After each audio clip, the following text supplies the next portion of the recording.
समीकरण 1 से x का मान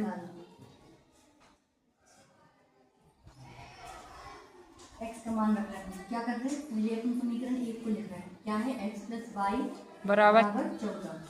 ठीक है।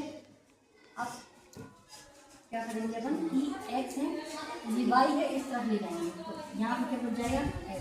इस y को अगर ये प्लस का इस तरफ जाएगा तो किसका हो जाएगा? माइनस माइनस का y हो जाएगा। तो 14 माइनस बाई। ठीक है, 14 माइनस y हो जाएगा। अब इसमें यहाँ से क्या निकल आया? x का मान। ठीक है, ये क्या है? x का मान। इसको पहला अपन ये माना, ये दूसरा माना। अब ये x का जो मान निकल आया वो किसका मान? तीसरा समीकरण। अब लिखेंगे समीकरण 3 का मान समीकरण 2 में रखने का। समीकरण 2 में रखने का।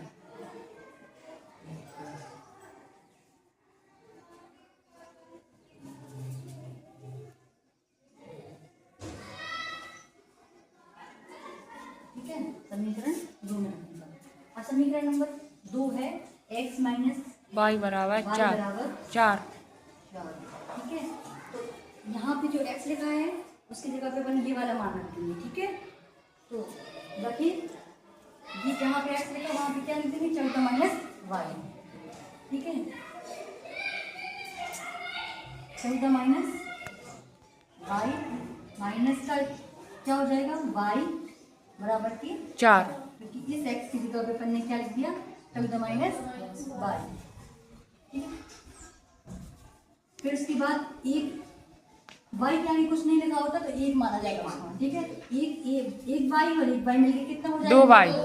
क्योंकि हमेशा याद रखना माइनस और माइनस के चिन्ह लगे हो तो क्या हो जाते हैं? प्लस। और चिन्ह हमेशा माइनस का आता है, होंगे वो क्या? प्लस। और चिन्ह हमेशा किसका आएगा? माइनस। तो 14 माइनस की एक y मिलके कितना आ जाएगा? 2y बराबर की 4।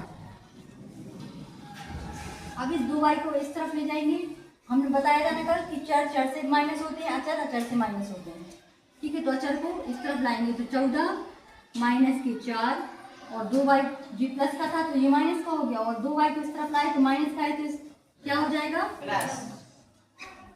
14 में से 4 गए तो 10 बचे और 2y। अब 2 बड़ा में है यहाँ पे, जब 2 लिखे हों चर और चर साथ में और अगर उनके बीच में कोई चिन्ह ना हो तो गुणा का चिन्ह माना जाता है हमेशा।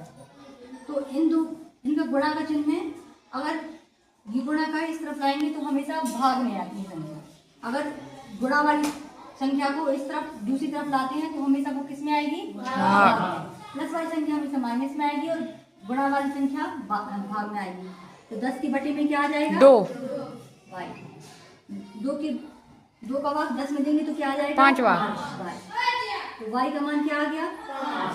तो समीकरण 4 हो गया। ठीक है, या फिर ऐसे लिख सकते समीकरण 4 वैसे लिख सकते। तो अब समीकरण 4 का मान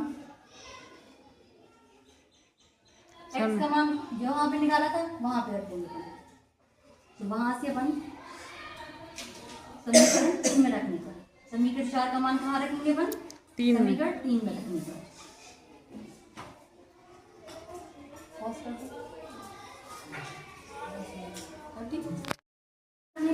तो y की जगह पे अपन क्या लिख देंगे? 5। तो x बराबर 14 माइनस की y की जगह पे 5। तो x की बराबर क्या आ जाएगा? 9। तो अब यहाँ पे x का मान निकल आया और यहाँ पे y बराबर क्या है? 5। अपन ने क्या किया? समीकरण 3 था x बराबर 14 माइनस वाई। उसमें अपन ने क्या किया कि 14 की जगह पे 14 y की जगह पे क्या रख दिया? यहाँ से 5। 14 में से 5 क्या कितना बचा? 9। तो x का मान निकल आया 9 और y का मान निकल आया 5। ठीक है।